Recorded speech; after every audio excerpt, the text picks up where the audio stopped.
Hey everyone, Coach Patrick here from Endurance Nation, back with another weekly broadcast. This week, our topic continues forward on the concept of optimization.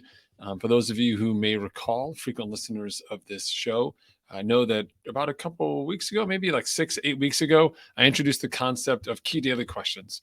The idea being that, can we create a personal scorecard, simple, easy to use, with a reminder system, do it every night, 8 o'clock, whatever it is, and give yourself a score, ones and zeros, as a tool basically to reinforce behavior. The goal here being that as we move forward across a year, there are certain activities or inputs that we can optimize to include that yield better outcomes, right? So I know if I, like for example, let's just say if I have too many beers, then my next day's workout is ruined, right? That happens enough where I'm like, if tomorrow's workout is good, I really shouldn't be drinking tonight. And then also inversely, now that I'm tracking my sleep, I know that, hey, just in general, when I drink, my sleep is bad. So I'm trying to optimize my sleep, then drinking frequently is bad. Not that I don't want to drink, but I want to make sure that I'm not overdoing the drinking from a frequency standpoint, not so much the depth side. So how do I do that? Aside from just when I'm encountered with a social situation, to like use my willpower, which is like a 50-50 battle because I'm a pretty social person. Then why don't I create conditions where I just sort of measure the fact that I'm not drinking, right? If I can track, if not drinking is a positive score for me and drinking is a negative score for me, eventually over time, I'll be able to see not only when I am drinking, like track that, because I don't track that on my workouts anywhere else, but I can also see how that correlates to my training sessions. I could be like, hey, I drank on, February 7th. How was my February 8th workout? I'll be able to go back and take a look and correlate it, perhaps validate my hypothesis that the drinking is in fact negatively impacting my performance overall, not just my sleep and other mechanisms. And the idea being that essentially what we want to do is create a bias internally such that we're always opting for things that we're adding or removing from our day that give us better outcomes, right? So if for me, another great one is taking a nap, right? So taking a 15-minute nap per day allows me to reboost, recharge, cut back on my caffeine, and I'm much more productive and a happier person in the afternoon and the evenings. And so I want to create conditions where I'm going to take that nap every day. So I have to schedule it into my day every day, and I have to make sure that I'm also executing on that nap every day. So again, it goes into the scorecard.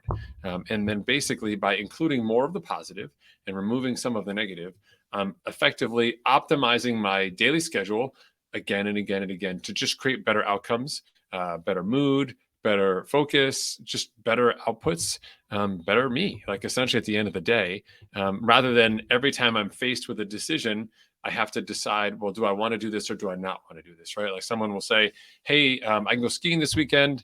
Do you want to come? I have an opportunity to, I've got a house. I'm going to go skiing. Do I want to ski? Well, of course, internally, I want to go skiing. Like, let's go. Let's hit the slopes. I'd love to do it. I love the winter. But what are the rules that I have in my operating system? Not just to make a decision based on that opportunity or that impulse, but make a decision based off of this foundational set of rules that I have in terms of what I'm doing. That may be a great opportunity. I may want to seize it, right? But let me make that decision from a place of internal strength, not just do I or do I not want to go? Is this or is this not a convenient weekend for the family or whatever it is? But rather, what are the things that I'm working to achieve, and how does this fit into that?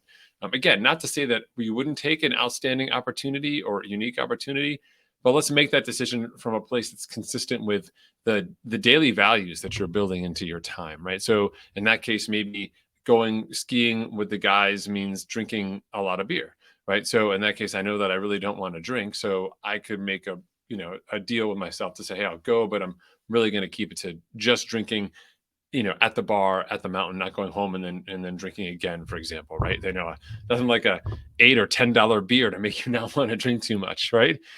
Some mechanism such like that along those lines. But more importantly, I think going forward, saying what was a good day, what was a bad day. Well, intermittently, we'll sort of say, man, today was awesome, right?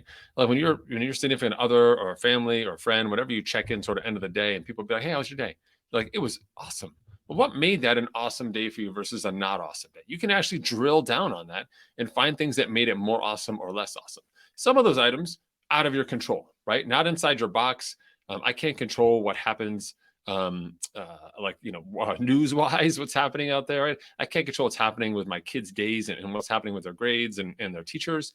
I can't control what's happening with my significant other's schedule and everything else that's happening in that space. But I can control my inputs, right? So I've realized that a good day for me means that I've controlled my inputs, controlled as much as I can on my side to make myself super strong, efficient, happy, aligned with what my goals are, etc. And that positions me to be good in the areas where I'm outside of my box, right? So I get strong internally, and then externally, it also makes me better.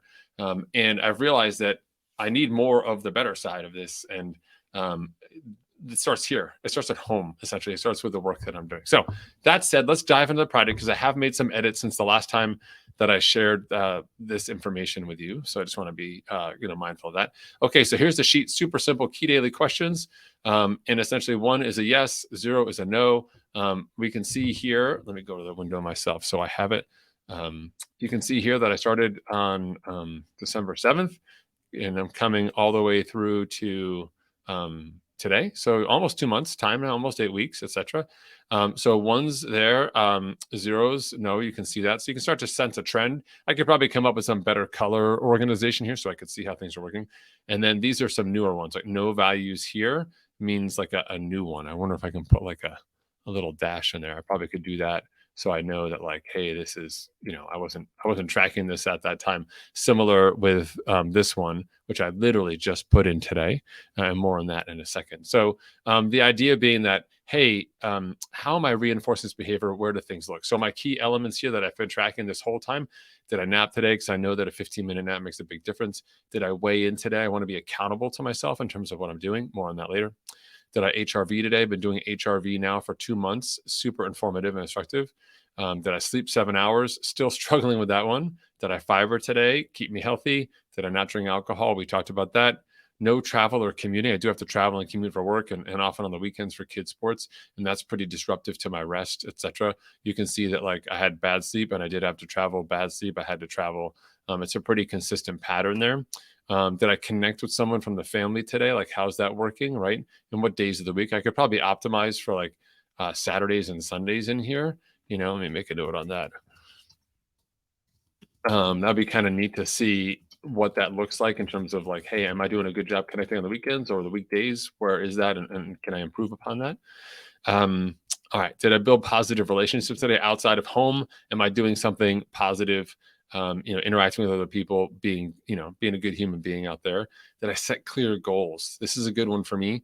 And it kind of gets back to me to this planning clear agenda. So these may sort of overlap a little bit for me, which is new, but like getting in the morning and saying, hey, what's my goals for today? What's my agenda? That's super helpful. So I may connect those. Let me see this. I may merge those together for me because they're kind of similar. Did I make progress towards my goals? So did I actually execute on it? I'll show you that in a second. Did I read for at least 15 minutes? Part of my wind down routine, and just again gets me away from the screen. Did I not eat after 8 p.m.? Okay, so what are all the different pieces here? So the things that I've added since the last time we saw, I added the reading because this reading piece here is part of my winding down piece. And not that I'm trying to justify being online more often, but I am trying to get into a place where I am consuming relevant content that's not newsworthy, right? So an actual book, like picking up a book and reading it, super helpful. It's just a different way of processing, and it sticks so much more for me than just scrolling on a screen. Totally recommend that one for sure if that's something you can get into. I added the travel and commuting since the last time we checked in, because again, like I said, that really impacts my day. This past weekend, had to travel to a one-day volleyball tournament with my daughter, and that was just the timing of it meant that it messed up my sleep. It also interfered with a rest day, so I kind of lost a rest day, and I'm feeling that this week as well. And so it just kind of is a good indicator of the additional stress. So if you're someone who does travel a lot, or has to deal with that, it's just a good thing to track to see how's that impacting you downstream, etc. I have a little more control of my schedule. I work from home, but at the same time, it is unavoidable in certain circumstances. So it's important to kind of have that built in, see there. Now, things that I do want to change here so we can be totally clear with what's going on. I'll make this a little bit bigger here. One thing I definitely want to change is that is the weigh-in piece. I put this, did I weigh in today? So I am doing a good job. Essentially, I've got my scale, which tracks everything and loads it up, and also is connected to Zwift. So there's total fidelity there. I've got that scale right next to my bike. So essentially, when I go to get on the bike, I get on the scale first in just my bib shorts, get a solid weigh in, and then do my training session consistently, same time of the day. I get good numbers there and move forward. However, it's not really changing anything. Like I'm seeing the number and I'm like, ooh, that's high, ooh, that's low, but I'm in a certain bandwidth and it's not changing the numbers downwards. And I do have a goal of getting that weight down this season. And so I think I need to change that from like, did I or did I not weigh in today? I think I need to change that to not eating after 8 p.m. So my biggest weakness nutritionally is late night eating, from stress, also from fatigue. It may just make worse calorie decisions the more fatigued we are. And so I'm going to change that up a little bit and see if I can get to this not eating after 8 p.m. Because all those calories after 8 p.m., I don't really need them. I've had dinner, I've had a day. Those calories are just keep me going or whatever it is. And I think I need to honor where my body's at and be better about that. So that's something that I definitely want to work on. A key reflection I wanted to make here on this piece as well is that it does, again, like I mentioned earlier, set me up to make better decisions based off of the conditions where I'm at. And it shows me things that I'm working on and what's working well and what's not working well. And so that it kind of leads me to the next point, which is questions, which is like, what are things that I do want to optimize for, right? Do I want to have a score? Do I want to say from HRV, I'm at like 90% compliance? Do I want to sort of add up all the possible numbers and then, the score and then just going to basically see like how many yeses versus nos that I had, or yeses versus nos and blanks. So I kind of get a score for my compliance in there. I don't know if that's a helpful tool or not. I think for me, I'd vastly prefer being able to, just kind of look at the numbers now. Like for me, I talk a lot about sort of day zero internally with my athletes, which is like, today's a new day. Today's the day we're going to go forward and do something awesome. Don't get too carried away with, what's my score? What's my trend? I can't break the streak, etc. That's fine. And some people really respond to that. For me, it's much more about, hey, what can I do today, right now, to be better from here forward, right? I can, lament the past and be like, I should have done this or done that. But really, I have to learn from that and just incorporate it and say, I want to move forward. So I think maybe that score piece may not be as effective for me going forward. But yeah, I wanted to give you an update on that. I'm going to keep going. Like I said, I'm going to add Sapien. I'll check back in probably like another 8 weeks or so to kind of give you a sense of how things are rolling out. Again, the idea here is to say, how do we, now knowing what makes a better version of your day, how do we make sure that more of the elements that create a better version are in there? Think about your day as something you buy from the supermarket, where it has the ingredients on the back. What are all the things that you're going to make sure are inside your day that will then create better conditions for your day, better outputs at work, at home, and just overall for yourself? How do we start turning the process of going through a day and debriefing it into a way to iterate better and to make sure that you just have more better days? Instead of good days just happening, how about we turn these elements into good days that we can actually manufacture better quality days? It may not turn out to be a great day, but we've done all the things that go into making a good day. We turn the making of a good day into a habit, and then we can basically parse that into a place where we can say, I can make better days happen by taking these actions, or these 3 actions are my top 3 actions that lead to a better day. These next 3 actions or 5 actions may be a little bit less relevant, but they're the corresponding elements of a good day. So when I get to choose, like, hey, do I want to be on my phone or do I want to read for 15 minutes? I know I'm going to read, because reading first, I'll check that box first. If I read and I've got 15 more minutes, maybe I'll go on my phone. But I'm filling my day with the things that make things better, and then I go from there. All right.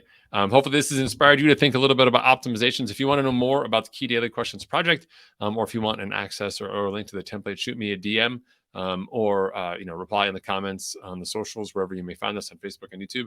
We'll get it out there and we'll work on it. All right. Thanks, folks. Take care. Have a great week. See ya.